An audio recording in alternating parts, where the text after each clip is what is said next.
Bonjour, je suis Jean-Luc Gadreau, vous écoutez Thé Olympique, la série podcast qui me donne de partir à la rencontre de personnes pour qui sport et foi sont des mots qui vont très bien ensemble. En point de mire, les Jeux de Paris 2024, occasion rêvée pour converser avec des sportifs de haut niveau, des sportifs amateurs ou encore des personnalités en lien avec le sport. Et avec chacune et chacun, pouvoir envisager les liens possibles avec la foi chrétienne, entendre des parcours personnels où une expérience spirituelle a été fondatrice d'une nouvelle façon de vivre ce métier de sportif, parfois encore envisager des risques possibles. Alors, basket, jogging, une Bible dans le sac à dos et bien sûr 2 micros, c'est parti. 5, 4, 3, 2, 1. De la théologie et des Olympiades, ça donne Thé Olympique. Alors je ne ferai pas semblant, c'est un ami avec qui je vais converser aujourd'hui pour cet épisode de Thé Olympique. Nous nous sommes connus à Poitiers alors qu'il jouait dans la grande et belle équipe du Stade Poitvin Volleyball. Mais en plus du sport, c'est la musique et la foi chrétienne qui vont nous rapprocher.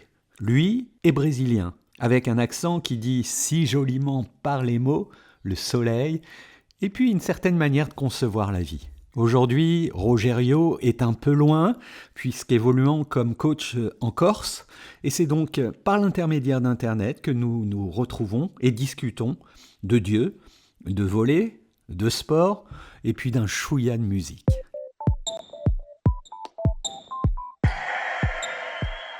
Bonjour Rogério Brizola Damasceno. Bonjour Jean-Luc. C'est depuis la Corse et depuis Ajaccio plus précisément que tu me parles.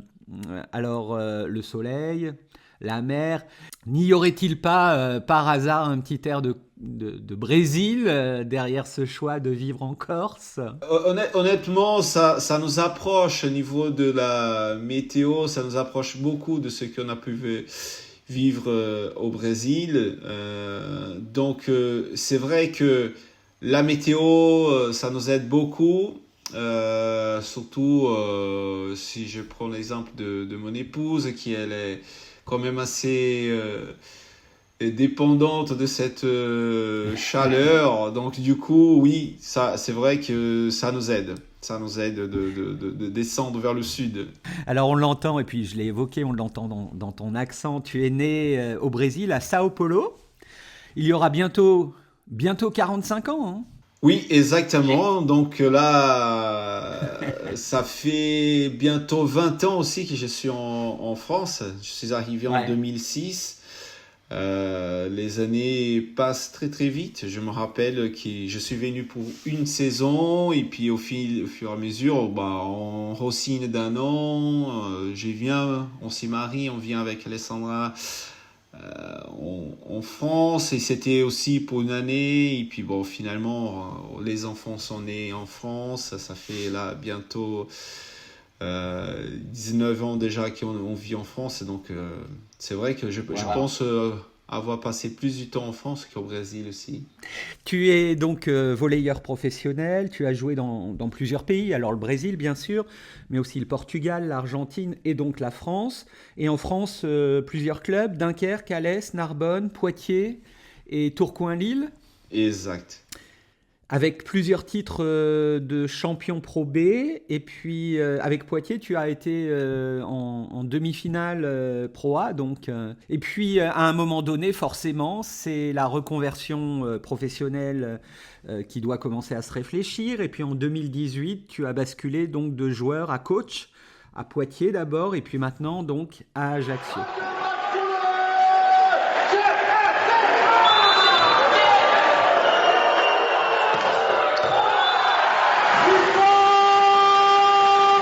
Malgré tous les problèmes qu'on a eu physiques dernièrement, je pense que c'est une équipe qui a énormément de confiance, qui s'entend bien.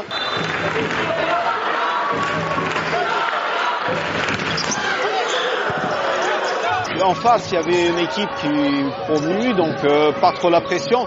Forcément, et ils sont bien classés. Je pense qu'on avait abordé ces matchs dans le sens où il ne fallait pas surjouer pour le gagner. Il fallait juste garder notre niveau technique et qui normalement ça allait suffire.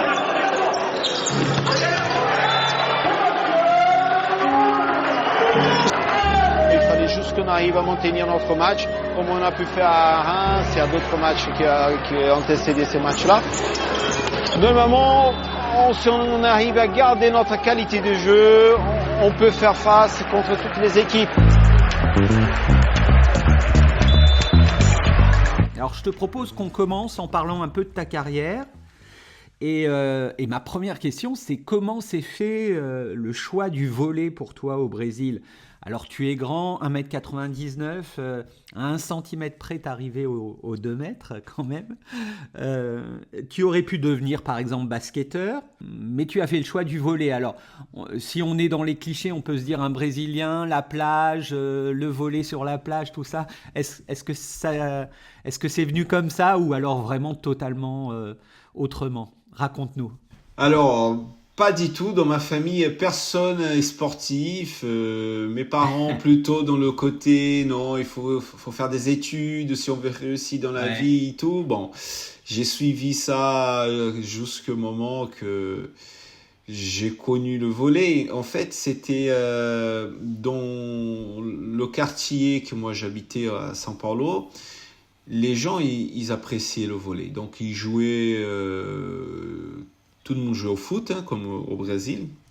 Ah ben oui. Et puis, il y avait un groupe qui jouait au volley. Donc là, c'est ces groupes-là que moi, j'ai commencé à apprécier le volley, mais je ne savais rien faire, même pas en contact de ballon. Je pense que j'avais autour de 11 ans.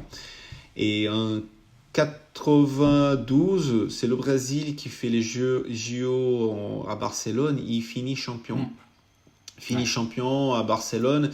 Et à partir de ces moments-là, ça m'a tiré énormément le volley. Donc, j'ai joué de plus en plus dans la rue. Il n'y avait pas des clubs, il n'y avait pas d'association qui nous accueillait parce que c'est pas la même culture qu'en France et qu'on peut s'inscrire. Voilà, on peut s'inscrire dans une association, pratiquer plusieurs disciplines. Donc moi j'ai appris comme ça quoi, en l'air dans la rue avec les copains, on jouait et puis voilà, on mettait un filet qui traversait la route et puis et on jouait quoi. Et au fur et à mesure donc on dirait que moi je grandissais un peu plus que mes copains. Donc à l'école j'avais une prof qui elle était aussi passionnée de volley. Elle m'a toujours dit viens on va jouer, je vais vous inscrire dans un championnat de l'école. Et donc du coup c'est comme ça que ça c'est parti. Et au fur et à mesure, c'est plus une passion en fait. Hein. J'ai jamais m'attendu à atteindre le haut niveau. J'ai jamais m'attendu à faire une carrière de volleyeur. C'était au départ c'était une passion et puis après au fur et à mesure c'est aussi une nécessité puisque le volley pour nous les Brésiliens voilà, soit c'est une passion soit c'est une nécessité parce qu'on sait que ça peut transformer notre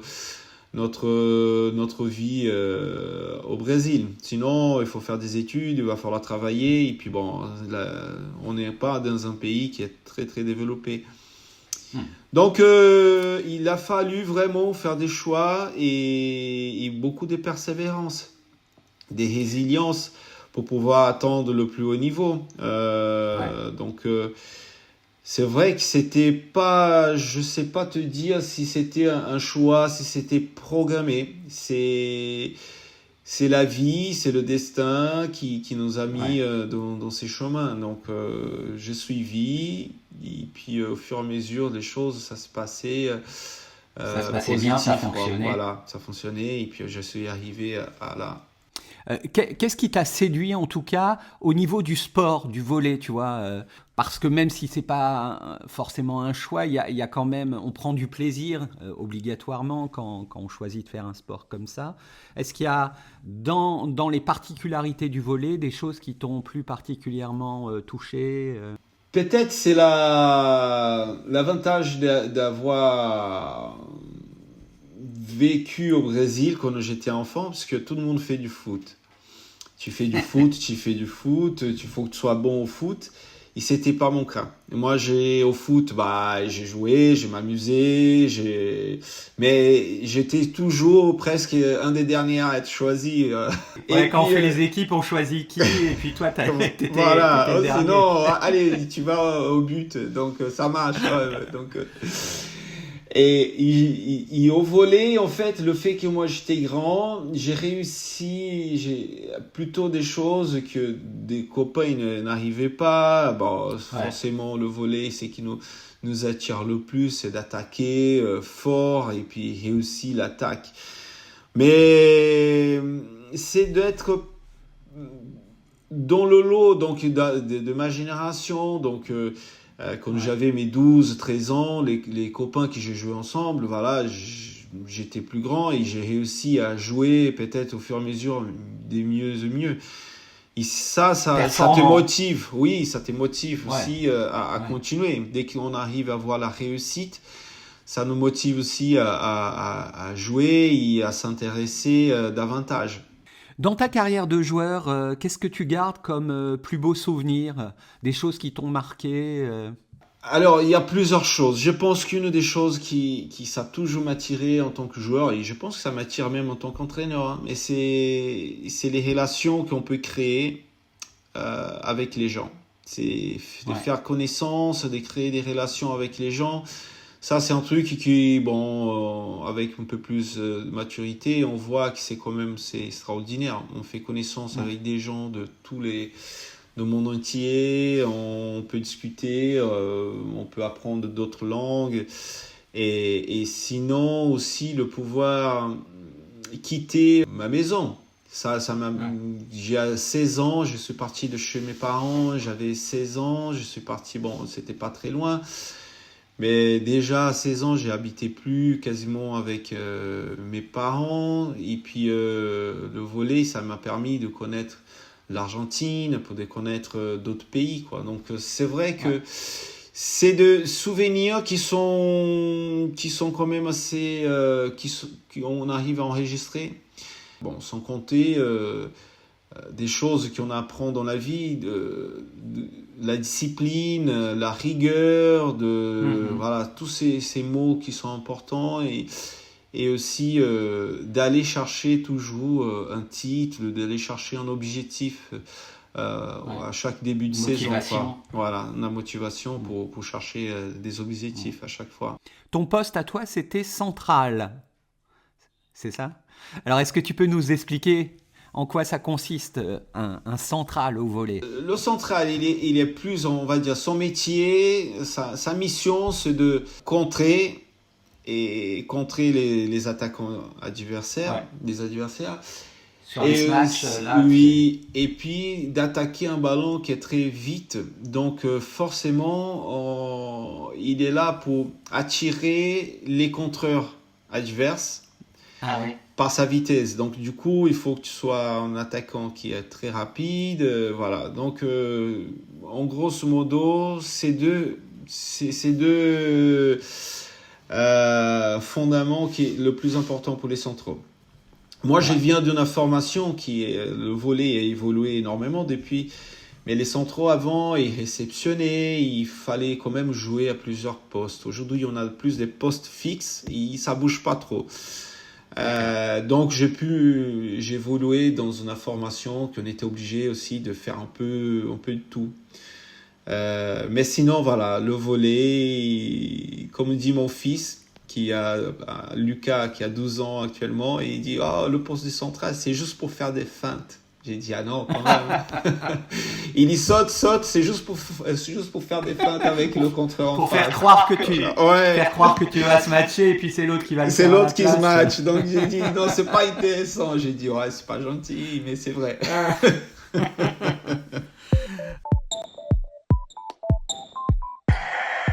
Alors, tu écris sur ton profil LinkedIn que certaines valeurs du sport de haut niveau se sont ancrées en toi. Et alors, tu cites le respect, le courage, plus particulièrement l'esprit d'équipe, la solidarité et la coopération. Ouais. Tu valides ça? C'est des choses vraiment qui, dans le sport, t'ont construit aussi dans ta vie? Alors, ils sont des choses qu'en fait, on se rend pas compte et on le dit pas tous les jours. Mais en effet, on s'est construit autour de ça, le sens de coopération, le respect vis-à-vis des gens. Parce que en plus, en tant que Brésilien, tu vis en France, tu as joué avec des Russes, des Ukrainiens, des Italiens. Tu apprends à plusieurs cultures et tu apprends à respecter. Et même d'autres religions, tu apprends à les respecter et puis tu apprends aussi à vivre ensemble. À vivre ensemble, quoi. Voilà, et d'avoir des relations vraiment de partenaires, de savoir que des moments difficiles ils vont arriver et que j'ai besoin d'eux et qu'eux aussi ils ont besoin de moi. Et c'est de savoir tendre la main quand il faut. Donc, toutes ces valeurs, je pense que le sport, il peut nous donner. Je pense que on apprend. Et dans ma vie à côté aussi, c'est la même chose. Voilà. Ce que tu expérimentes dans le sport, après, tu peux aussi le vivre, le mettre en pratique dans ta vie de tous les jours. Oui, exactement. Est-ce que on peut comprendre aussi, avec ces valeurs que tu mets en avant, un rapport avec ta foi chrétienne, parce qu'en plus d'être sportif de haut niveau, tu es donc chrétien, tu es protestant évangélique. Les valeurs évoquées sont aussi là des valeurs bibliques, des valeurs qu'on retrouve dans la Bible. Ça c'est autre chose qui on va dire, on se construit dans notre quotidien. On apprend à aimer les gens de la même façon, donc comme ils sont, les gens qui en ont besoin, et on essaye souvent d'être le meilleur de nous-mêmes constamment justement pour les autres aussi, hein. Essayer d'être la meilleure version de nous pour ces mondes, pour servir ces mondes. Et bon, ça on essaye constamment, et puis on a des échecs, mais notre foi, notre passion et notre regard vers Dieu, il nous montre quand même que ce monde, il a besoin de ces relations d'amour, et puis qu'on puisse être proches et aider ceux qui en ont besoin. Quand tu étais joueur, justement, ta foi arrivait à trouver sa place dans ta pratique sportive. À quel niveau ça se situe? C'est vraiment uniquement personnel dans qui tu es, ou alors vraiment elle jouait un rôle, je sais pas, elle t'aidait, elle t'accompagnait, elle te portait. Comment toi tu vois les choses, en tout cas de ton côté? On apprend beaucoup, Jean-Luc. Je pense que ma réflexion du début, quand j'étais plus jeune, ma foi, j'avais l'impression que c'est un peu culturel, et puis peut-être c'est que moi j'avais appris aussi quand j'étais plus jeune. Le fait que moi je sois chrétien, que moi je croyais en Dieu et tout ça, il fallait que moi j'arrive à avoir des résultats plus performants, etc. Tu devais être le meilleur parce que tu étais chrétien, en gros, pour faire simple. Et finalement, au fur et à mesure, on se rend compte que ça marche pas comme ça. Ça marche pas comme ça, voilà. Donc du coup, aujourd'hui, on a changé. C'est que la foi, c'est plutôt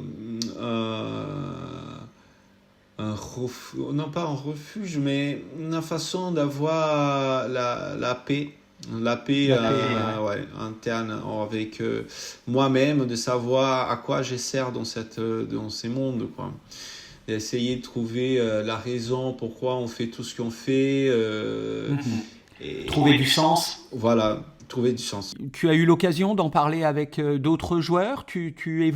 Vous évoquiez des fois dans les équipes dans lesquels tu es allé, ces questions de religion, de foi, tu évoquais tout à l'heure qu'il y avait forcément des gens qui étaient d'autres religions ou non-croyants, j'imagine.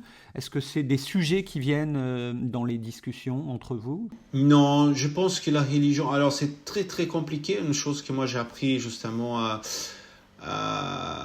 appris en France, la religion, ça reste quand même un tabou. Ouais, c'est très... parler ouvertement de la religion, ça reste quelque chose... on dirait qu'il y a un bouclier qui c'est très très ça difficile, ouais, ça fait peur aux gens. Donc quand j'essaye de parler, moi j'essaye de pas, j'essaye de comprendre et en même temps, une fois que tu comprends, mais de donner un peu son avis, je vois, partager en fait. C'est de partager sans imposer quoi que ce soit. Mais de partager nos expériences et le regard sur d'autres religions. Je côtoie des amis qui sont musulmans, des amis qui sont orthodoxes, des amis qui sont bouddhistes et tout ça. Et puis de partager et puis voir qu'est-ce que la religion ça peut les apporter aussi. Voir est-ce que c'est juste un effet de... respecter des règles, aussi vraiment en relation avec le Dieu quoi. C'est une relation d'approche, voilà. Donc c'est d'essayer de comprendre. Mais c'est vrai que moi je vis ma vie et j'essaye de faire en sorte que ma foi soit parlée par mes actes, par les attitudes dans le quotidien, par le... Voilà, essayer de... Le respect, toutes ces choses que tu évoquais tout à l'heure, qu'on le voit. Ouais, j'essaye de faire comme ça. Et puis après, s'il me pose la question, oui, on aura un temps de discussion. Et puis... tu peux évoquer ta foi, bien sûr. Oui, tu peux évoquer, oui. Tu la mets pas en avant. Ouais. Alors, une question toute bête qui va te faire sourire, j'imagine.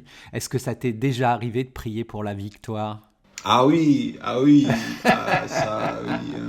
Mais ça, Seigneur, fais-moi gagner. Ouais, non, ça, je prie plus comme ça. Ça, je peux te assurer. C'était au début quand tu étais encore dans un élan. Non, c'était vraiment... on apprend, mais écoute, c'est vrai que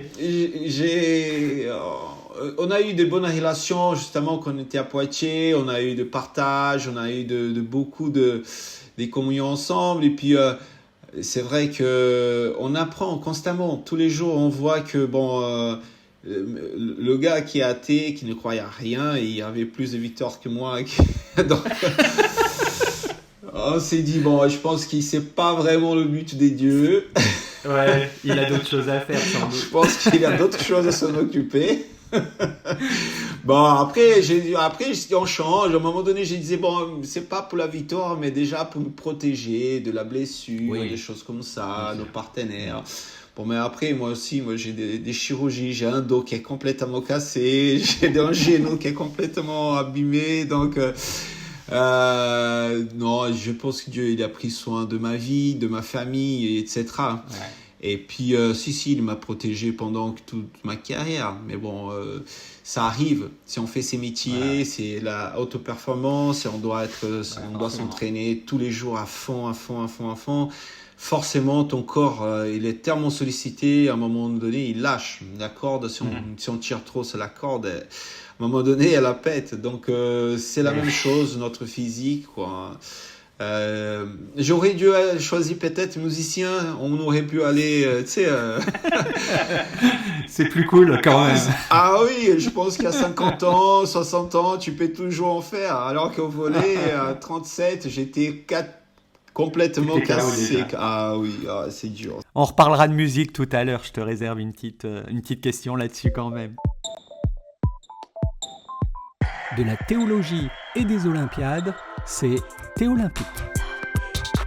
Je l'ai pas dit, mais là, on fait l'interview juste après ta séance du matin de sport. C'est une pratique parce que bon, tu as arrêté la compétition, mais tu continues à faire du sport, donc culture physique, entraînement, etc., pour rester en forme, j'imagine. Hein.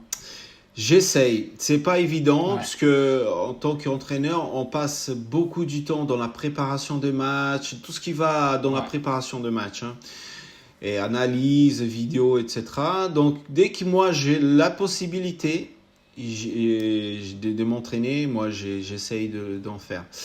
Après, j'ai plus du tout le temps de dire que moi je suis une sportive. Non, c'est vraiment de l'entretien 2 fois par semaine parce que je sens, déjà, je sens personnellement dès que moi j'ai fait plus d'activité. Mon corps, il me tire l'alerte. C'est le dos qui commence à faire mal. Non, ça va pas. Donc, du coup, tu sais qu'il faut que je fasse. Il faut que je garde l'activité. Sinon, ça me va pas. Ça me convient pas. Et puis, après, moi, j'essaye. Hein. J'ai fait quand même... j'ai pris de poids depuis que j'ai arrêté le volley. Mais pas autant. Donc, voilà. Ça va, t'as la ligne. Ouais, j'essaye de garder quand même, ouais. Tu joues un peu au volley, au ballon Je suis toujours à la recherche d'une discipline qui aura moins de contraintes que le volley. Le volley, je joue beaucoup avec mes enfants, donc il n'y a pas de saut, donc c'est déjà bien. Là, ça va, c'est tranquille. Ça va. Mais honnêtement, là, j'essaye de trouver une discipline qui j'aurai moins de contraintes et j'ai une marge de progression parce que c'est ça qui me motive à voir, voilà, il faut que je travaille pour progresser. À le volley, malheureusement, on a travaillé beaucoup pendant des années. J'ai atteint ma limite, donc je sais que c'est difficile de progresser plus. Et puis, si je joue à un niveau qui est trop bas, ça ne me plaît pas non plus. Donc, c'est compliqué. Au volley, là, aujourd'hui, c'est compliqué de trouver... vraiment du plaisir à jouer. Et puis, j'aime bien avoir ces côtés un peu, les stress, on peut avoir un peu froid au ventre quand on va faire une partie, donc ça, j'arrive plus à trouver au volley. Par contre, d'autres disciplines, ça peut, comme je sais que je suis pas bon, donc je vais être un débutant, qu'il soit au tennis, au ping-pong, voilà. Je sais que bon, il y a plus l'esprit compétitif qui va réapparaître. Et il dit, ça me manque ça. Par contre, ça me manque. Voilà, être obligé d'être à fond sur quelque chose que tu dois faire, ça me manque. Je comprends. Tes enfants d'ailleurs, ils sont plutôt volley ou foot ? Alors, ils sont plutôt sportifs, je vais te dire, parce que tout ce qu'ils font, globalement. Ouais, tout ce qu'ils font, ils sont plutôt doués. Lucas et Noah, ils sont quand même assez précoces pour leur âge. Je trouve qu'ils quand même s'y débrouillent bien. Je force pas, parce que je les laisse venir naturellement. Ils ont tous un rêve de devenir un jour joueur professionnel. Mais ce que je demande, c'est qu'ils essayent de voir autre chose. Donc Lucas, il avait fait du foot, il se débrouille plutôt bien. Noah, il fait du foot aussi. Ils aiment bien faire autre discipline. Lucas il aime bien ping-pong et tout. J'essaye vraiment de présenter autre discipline qui, comme ça, ils puissent s'amuser. Et quand ils seront grands, ils vont choisir. Voilà. En devenant entraîneur, en devenant coach, tu choisis finalement la transmission. Là, on parlait de tes enfants, mais ça va encore plus loin avec soit des jeunes. Tu as été entraîneur de jeunes et puis de clubs aussi de haut niveau. Est-ce que c'est quelque chose qui compte justement pour toi, cette envie de transmettre ? Oui, j'ai commencé, 2017, c'est quand j'ai commencé à entraîner à Poitiers, donc j'avais tout fait. J'ai fait de baby volley jusqu'à senior. Il y a un public qui c'est les jeunes, donc jusqu'à 18 ans. Ils sont une éponge. Toutes les informations qu'on peut les donner, ils sont là, ils le prennent. Ouais. À partir de 18 ans, donc là la catégorie que moi j'entraîne ici, donc c'est le centre de formation d'Ajaccio. C'est une autre façon d'aborder les choses. on doit déjà les orienter vers le professionnalisme. Ouais. Les exigences sont plus élevées. Et puis, c'est un autre abordage. Et c'est que moi, je me rends compte, c'est aussi le côté solitude qu'on va avoir, les entraîneurs. Plus on est dans la rigueur, dans la recherche de performance, on doit être constamment dans la correction. Et ça provoque un peu la distance entre les entraîneurs et les joueurs. Alors que quand tu es du côté plus les jeunes et tout ça, quasiment tu es apprécié dès qu'ils t'arrivent, dès qu'ils te voient, ils veulent toujours venir discuter avec toi. Donc voilà, c'est pas du tout le même abordage. Et puis surtout quand on est plutôt du côté pro. Du côté pro, c'est vrai que là, voilà, les entraîneurs. D'ailleurs, je suis en train de lire un livre qui parle beaucoup de ça. C'est la solitude des entraîneurs. C'est vraiment un côté il faut avoir vraiment la mentalité. Il faut savoir garder sa vision à long terme. Toujours, parce que le quotidien, il est dur.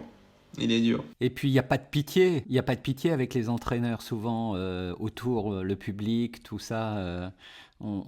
Parce qu'on est tous entraîneurs quelque part, on est tous sélectionneurs d'une certaine façon. Alors, en plus on monte en niveau, chacun fait son équipe et comprend pas pourquoi l'entraîneur a choisi celui-là et pas celui-là, ou pourquoi il a fait cette stratégie-là. Et nous, on est constamment en train de prendre des décisions. On prend des décisions pendant le match, avant le match, un déplacement. Donc, t'es souvent jugé par tes décisions. Qu'elles soient bonnes ou mauvaises. De toute façon, il n'y a pas des choix bons. Si tu choisis une chose, tu laisses les joueurs choisir. Ils vont choisir un truc. Ok. Mais si c'est toi qui as choisi la même chose, ils vont dire « Ah non, ça c'est pas bon. » Parce que c'est toi qui as choisi. C'est bon, j'exagère un peu, mais c'est presque ça. C'est bien beau de dire, écoute, bon, demain, j'ai un exemple, on va dire, on va donner des repos pour les joueurs parce qu'ils sont fatigués. Tu donnes des repos, bon, il y a toujours celui qui dit, ah, mais non, il fallait qu'on s'entraîne. Mais si tu donnes pas le repos, il dit, oh, on est fatigué, il aurait dû donner le repos, tu vois. Donc, t'es constamment en train de se faire juger par tes décisions. Donc, écoute. Maintenant, un peu plus de recul, tu sais, voilà, tu connais un peu le chemin. Tu sais que là, tu vas être critiqué, donc ça ne sert à rien t'assumes. Voilà, t'assumes et puis voilà, et tu suis. Ouais. C'est ta façon, c'est tes convictions, il faut avancer. Ouais. Quoi, ouais. Hey, faites attention, envoie-moi la balle, ok? On essaie de ne pas avoir les pieds dans la même ligne. Si on est comme ça, on n'a pas d'équilibre. On voit la balle à gauche, là, à gauche. Là, je n'ai pas d'équilibre pour m'aller, ok? Écoutez, après je laisse parler, ok? Là, on est plus ou moins les distances de pied de l'épaule, ok? Et là, on est la position.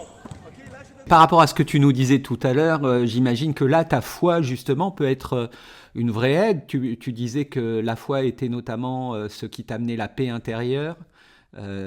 C'est un vrai besoin, là, dans ce rôle d'entraîneur. Aujourd'hui, je peux te dire que oui. En tant que joueur, tu es apprécié. Tu es apprécié, les gens sont près de toi. Donc, du coup, tu sens pas ces besoins. Maintenant, en tant qu'entraîneur, comme le mot, la solitude, t'es distant, t'es toujours un peu mis à l'écart. Forcément, c'est là que tu te dis, bon, heureusement, il y a quelqu'un qui m'aime plus que moi-même. Et ça te donne justement la paix. T'es obligé d'être entouré par ta famille, qui sont toujours compréhensibles. Je pense que c'est côté la foi à l'intérieur de la famille, et je pense que c'est là que ça peut être aussi une force dans la construction de ma personne actuellement. Savoir que j'ai des enfants et que j'ai une femme que je sais qu'ils m'aiment énormément et qui me soutient, surtout, ils sont derrière moi. Et puis que derrière, j'ai aussi un Dieu qui m'accompagne, quoi. Donc ça, c'est vrai que c'est ces moments-là que je pense qu'on se rend compte vraiment qu'il y a quelqu'un qui est supérieur à toi. Alors une question, je ne sais pas si tu te l'es déjà posée, mais est-ce qu'il y a, de ton point de vue, en tout cas, des choses avec lesquelles le sport peut poser de vraies difficultés par rapport à la foi en Christ ? Tu vois, des choses qui s'opposent vraiment. Est-ce que tu as été confronté à ça ou tu as perçu où est-ce que pourrait être éventuellement le danger, la difficulté ? Il faut toujours séparer le sport sur la pratique, loisir, le bien-être pour les gens. Ça, c'est facile.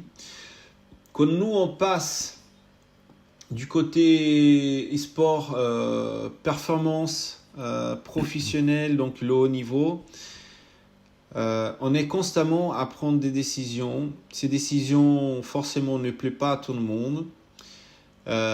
Tu vas créer des conflits.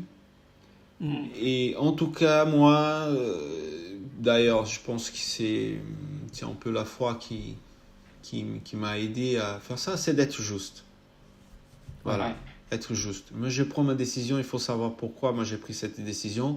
C'est pas une question d'aimer ou pas aimer les gens, parce que tu peux donner l'air de dire ah mais lui il m'aime pas, c'est pas une question d'aimer, c'est juste qu'on doit faire des choix. Être juste. Et puis souvent, le choix il est dur, la personne n'a pas apprécié, tu sais que la personne, tu crées des conflits, après c'est de savoir pardonner. Et voilà, c'est de juste et savoir pardonner. Je pense que ça, c'est les deux mots qui c'est constamment, et je pense que en tant qu'entraîneur dans le haut niveau, je pense que c'est les deux mots qui, moi, je pense que c'est le plus important. Savoir pardonner et être juste avec les gens. Et donc, au niveau de l'entraîneur, là, puisque tu parles à partir de ce point de vue, l'inverse serait donc un danger qui te mettrait mal avec ta foi si tu étais dans cette difficulté à être juste ou à ne pas pardonner. C'est là que ça poserait un vrai souci pour toi. Après, il faut prendre l'interprétation du pardon. Moi, vraiment, alors moi perso, la premier choix de dire, écoute, moi je dois pardonner, c'est déjà pour moi-même. Savoir que si j'arrive à dégager du pardon, c'est que ça me libère. C'est un peu la paix que moi je disais, voilà. Mais après, il faut le temps et aussi il faut digérer tous ces conflits parfois. Il faut savoir passer, tourner la page, décider, écoute, ça c'est des choses du métier, ça arrive. Mais ça ne veut pas dire que l'autre personne, elle va manger à côté de toi en plus. Hein. Ça, c'est sûr. Mais ce sont des relations qui ne sont pas toujours faciles. Mais après, il faut apprendre à vivre. Est-ce que tu connais les origines de ton sport, le volley ? C'est pas américain. Aux États-Unis, si je ne me trompe pas, c'est le prof que les gens ils jouaient un peu le basket et puis ils voulaient trouver une autre façon de jouer et puis finalement c'était un filet. C'est pas ça, si je ne me trompe pas. Je pense avoir lu récemment ça. Il y a un peu de ça avec la particularité, c'est que ça s'est fait dans un milieu protestant en fait. Ah bon ? Comme pour le basketball, le volley va naître dans un centre YMCA. Tu sais, c'est la fameuse chanson de Village People, YMCA. YMCA, it's fun to stay at the YMCA. C'est une association protestante de jeunesse et aux États-Unis, près de Springfield, le pasteur William Morgan, qui est professeur d'éducation physique, va entendre parler du basketball qui vient de se mettre en place à Springfield en 1892, aussi dans ces centres YMCA. Et il remarque vite que si le sport convient bien à des jeunes étudiants sportifs, il n'est pas très adapté à des hommes d'affaires un peu plus âgés. Il le trouve un peu trop, il trouve le basket un peu trop fatigant, trop exigeant physiquement. Et ce jeune prof de 25 ans va chercher pour eux un sport pour l'intérieur, pour les longues et rudes périodes hivernales. Et il va élaborer un sport qu'il va appeler au départ la mintonnette, en s'inspirant un peu du basket, du tennis et du badminton, avec un filet en hauteur. Le premier match de mintonnette est joué le 2 décembre 1895. Alors les règles étaient un peu différentes de celles d'aujourd'hui. Par exemple, le nombre de joueurs était illimité et le nombre de touches de balle avant le renvoi à l'adversaire également. On fait un match d'exhibition en janvier 1896 et puis Alfred Halstead va remarquer l'importance du vol, tu vois, du fait de sauter dans le jeu, et c'est comme ça qu'il va appeler ce sport volleyball. Ensuite, un concepteur de ballons de foot américain et de basket, A.G. Spalding, va inventer un ballon spécifique pour le volley qui correspond aux besoins. On va modifier un peu quelques règles et puis le sport va se développer en France dès 1917, 1918. Là, ça va être le démarrage pleinement. Et puis comme il est moins exigeant physiquement, les femmes vont se l'approprier très rapidement et puis partout dans le monde. Alors voilà, Rogerio, cette page d'histoire. Tu as choisi en fait, sans le savoir, un sport protestant pour personnes âgées ne voulant pas trop se fatiguer. C'est du sport des feignants, quoi. J'ai pas osé le dire, mais bon, c'était pour le petit clin d'œil. Est-ce que tu vas suivre les Jeux Olympiques et Paralympiques ? Alors oui, je vais suivre depuis la Corse, parce que je regardais quand même pour se déplacer. Bien sûr, bon, malheureusement, ça coûte quand même, c'est un budget. Ça devient très business, les Jeux Olympiques. Donc du coup, je comprends. Hein. On a besoin tous un peu d'argent, mais donc malheureusement, bon, ça ne sera pas le cas cette année, même s'il est en France. Non, on ne viendra pas, mais je vais suivre depuis la France, sur la télé, accompagner. Parce que là, bon, j'ai le Brésil, j'ai la France, donc voilà, ça appartient à tous les deux pays, quoi. On suit les sportifs, on sait ceux qui sont susceptibles à gagner des trophées. L'avantage des supporters de pays, c'est que voilà, on connaît plus des sportifs qu'on est juste brésilien, quoi. Donc là, c'est bien. C'est sympa, on va pouvoir suivre. Et quand il y a un France-Brésil, je sais pas, au foot ou au volley, ton cœur balance entre les deux ou pas ? Un peu le Brésil, je pense quand même. Hein. On est des pays pauvres.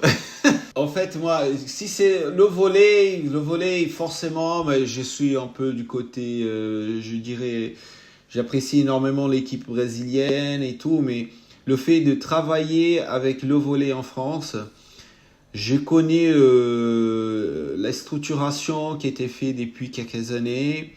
Je vois des résultats, donc j'apprécie la façon qu'ils travaillent. Et puis forcément, comme dit, c'est là que moi je vis, quoi. Donc pour le volley, je serais plutôt côté français. Après, surtout les autres disciplines, voilà, reste brésilien.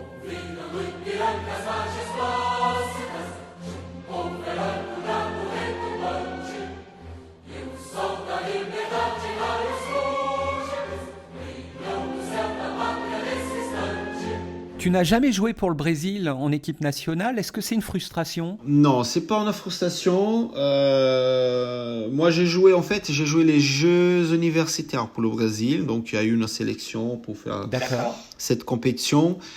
Mais non, parce que le Brésil, il y a plus de 200 000 habitants. 200 millions d'habitants. Donc, ça veut dire... 200 millions, c'est compliqué quand même. On a trop de concurrence. On a énormément de joueurs qui sont bons, qui essayent d'avoir cette opportunité d'être toujours pro, d'être une équipe du Brésil. C'est beaucoup. Je sais qu'à mon niveau, quand j'étais plus jeune, si j'étais né dans un autre pays, oui, j'étais dans une équipe nationale. Oui, mais au Brésil, non, c'est pas une frustration. Il faut juste reconnaître qu'il y a des gars qui sont plus grands, qui sont plus physiques et qui sont meilleurs que toi. Son équipe nationale Brésil était quand même 20 qui sont sélectionnés, alors que nous, à l'époque que je jouais au Brésil, il y avait plusieurs divisions, donc il y a énormément de joueurs qui font plus de 2 mètres, donc non, c'est pas un regret. Je comprends bien. Voilà. Mais non, c'était plutôt... Non, c'est pas un regret. J'ai évoqué les Paralympiques aussi. Il existe le volley assis. Oui. Tu connais, j'imagine. Tu en penses quoi ? Alors, moi, quand je suis arrivé à Poitiers, j'ai créé la section volley assis. Pendant 2 ans, c'est moi qui gérais cette section volley assis à Poitiers avec un ami qui est en situation de handicap. Ouais. Et puis, on a créé cette section. Donc, j'ai pratiqué. Je peux te dire que j'ai pratiqué. J'ai organisé des tournois. Ouais. On a même reçu l'équipe de France à Poitiers à un moment donné pour qu'ils puissent faire un stage. Donc oui, je connais bien. Alors pour avoir pratiqué pendant 2 ans, moi je trouve quand même c'est difficile dans le sens en fait on s'est mis en situation qui nous qu'on n'est pas en situation de handicap, on s'est mis en situation très compliquée, des déplacements réduits. Donc, en fait, on s'est mis tout le monde en égalité. Ceux qui sont en situation de handicap et ceux qui ne sont pas en situation de handicap. En fait, on s'est mis dans la même... on essaye d'égaliser tout le monde. Et puis, c'est vrai que c'est pas évident de se déplacer quand on a les 2 fesses collées au sol, quoi. Donc il faut vraiment la technique de pouvoir se déplacer avec ses mains. C'est pas évident. Moi souvent, oui. Et puis le filet, une fois que tu es assis par terre, le filet il est quand même assez haut. J'arrivais à attaquer parce que j'étais grand, mais et on se rend compte que les équipes nationales actuellement, ils essayent de trouver des gars qui peut-être sont pas des volleyeurs mais qui sont grands parce que assis ils arrivent à dépasser le filet, quoi. Donc voilà, et c'est une nouvelle discipline. Il faut s'adapter, il faut essayer de trouver des gens qui arrivent à s'amuser. Moi, j'ai vraiment, à la fin de chaque séance, j'avais mal au dos, j'avais mal à l'épaule de me pousser à droite, à gauche. La position, elle est pas toujours agréable. Oui, je connais bien, je connais bien. Mais c'est sympa de jouer, hein. C'est sympa de jouer, mais bon, c'est vrai que moi, j'avais plus mal au dos et aux épaules quand j'ai finissé la séance que quand j'ai joué au volley debout, quoi. J'ai un texte que je propose à mes invités dans Thé Olympique. Tu le connais forcément. Je te le lis comme avec chacun de ses invités. Je ne veux pas dire que j'ai déjà atteint le but ou que je suis déjà parfait, mais je continue à courir pour saisir le prix parce que le Christ, Jésus, m'a déjà saisi. Non, frères et sœurs, je ne pense pas que j'ai déjà obtenu le prix. Mais j'oublie la route qui est derrière moi, je suis tendu en avant et je fais la seule chose importante, courir vers le but pour gagner le prix. Dieu nous appelle d'en haut à le recevoir par le Christ Jésus. C'est dans la Bible, l'Épître aux Philippiens, chapitre 3, versets 12 à 14. Et qu'est-ce que ça t'inspire, Rogerio, ces versets ? Encore une fois, si on veut vraiment s'approcher de la perfection du Christ, il nous reste continuer à persévérer, s'approcher, avoir cette relation avec Dieu et pouvoir vraiment faire en sorte que nous on soit un exemple de celui qui était parfait, quoi. Si on parle du sport de niveau, c'est de chercher toujours la perfection. Et puis dans le monde spirituel, on a eu quelqu'un qui était si parfait et puis c'est l'exemple. Et si on veut attendre, voilà, il faut faire vraiment le chemin pour qu'on puisse arriver. Ça demande beaucoup de rigueur, ça demande beaucoup de persévérance et puis des obstacles Et puis, ce n'est pas facile, mais il nous invite à être comme lui. Je t'avais dit que nous parlerons aussi un peu de musique et je voudrais finir avec ça. On a parlé de Dieu, de sport, mais il y a autre chose que tu affectionnes tout particulièrement et que tu pratiques avec beaucoup de talent, je dois dire. Je te connais aussi là-dessus. C'est la musique, tu es guitariste. Alors, quelques mots de ta part sur ce que la musique t'apporte et puis quel type de musique tu aimes jouer. Merci, parce que si ça vient de toi, ça me réjouit quand même. Un vrai musicien qui me parle comme ça me fait plaisir. C'est gentil. Écoute, c'est sincère. Alors, j'ai beaucoup de plaisir à jouer la musique. C'est vrai que moi, j'ai appris quand j'étais jeune, mais bon, le sport, ça m'a demandé beaucoup de concentration. Et puis parfois, tu es obligé de lâcher prise, de passer à autre chose. Et la musique, c'était toujours un moyen de lâcher prise, quoi, d'arriver à la maison, de se dire, écoute, j'ai envie de faire autre chose. Et c'était mon moment. C'était d'avoir ces contacts avec une guitare, de réfléchir à des accords pour faire une harmonie un peu différente. Et puis en inspiration avec des musiciens brésiliens. Donc c'est vrai que le fait d'être brésilien avec une origine, la musique, la bossa nova, etc., ça me faisait aller chercher un peu comment réfléchir dans l'aspect musical, donc l'harmonie. Et puis, ce que moi j'aime le plus jouer, c'est vrai que c'est des musiques qui vont... Alors, je peux dire, après, il y a un peu de tout en fait, même du rock, du blues, du jazz. Mais j'aime la bossa, tout la ça, bossa, oui, c'est surtout des musiques qui vont solliciter une harmonie qui soit plus élaborée, quoi. Si je prends le blues, l'harmonie, elle reste un peu la même chose. Le rock en plus, si. Alors, par contre, quand on va du côté jazz, la musique, des cantiques. Voilà, qui vont être, on doit réfléchir, les mélodies nous amènent à une chose, c'est ça qui me plaît, en fait. Oui, de réfléchir, de prendre une chose qui, à la fois, c'est simple, mais on va rajouter un accord, un deuxième accord pour faire revivre des morceaux. Moi, j'aime bien ça. Et pour terminer, la dernière question musicale, est-ce qu'il y a un guitariste tout particulièrement que tu aimes, que l'on pourrait écouter pour terminer le podcast ? Ah oui. Il s'appelle João Alexandre. Quem é que pode te garantir que esse teu jeito de servir a Deus seja melhor, seja mais leal, padrão acima do normal. Donc João Alexandre, c'est un guitariste brésilien. C'est mon inspiration, c'est lui qui moi j'essaye vraiment de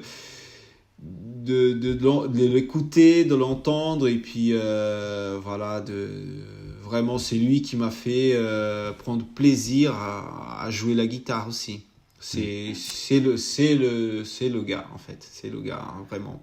Merci beaucoup, Rogério. Au plaisir de te recroiser, en tout cas à l'occasion. Alors peut-être en Corse, ou à Poitiers, ou ailleurs. Et que Dieu te bénisse dans tous tes projets. Au revoir, Rogério. J'espère aussi à bientôt. C'était Théolympique, une série produite par Regard Protestant. Merci à Jérémy Claes qui supervise la réalisation de ces podcasts et à Laurent Bazard pour la création du générique. Il ne me reste plus qu'à vous dire à très bientôt pour une nouvelle rencontre et continuer à parler de sport et de foi.